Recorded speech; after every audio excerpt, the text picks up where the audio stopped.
ندیم سوال کرتے ہیں نمازی کے آگے سے گزرنے کے لیے کون سی چیز آگے رکھ سکتے ہیں؟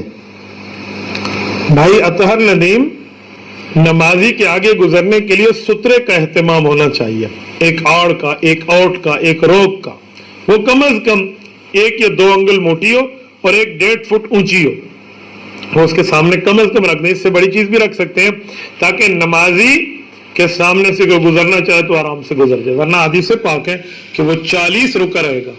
40 سے مراد 40 دن، 40 مہینے یا 40 سال کا، یہ تینوں ہو سکتے۔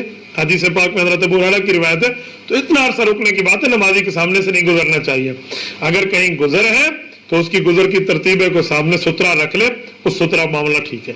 حدیث پاک کے مطابق سترۃ الامام سترۃ المقتدی ہے، اگر کہیں جماعت چلی اور امام کے آگے سترہ موجود ہو تو مقتدی کے آگے سے بغیر سترے کے بھی گزر سکتے ہیں۔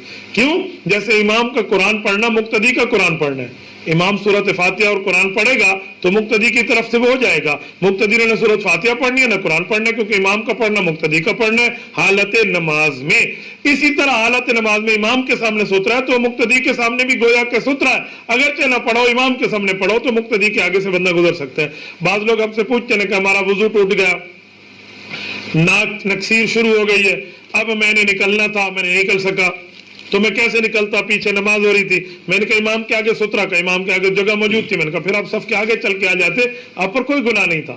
وہ تب گناہ ہو جب وہ اکیلی نماز پڑھ رہے اور آپ اس کے سامنے سے گزرے۔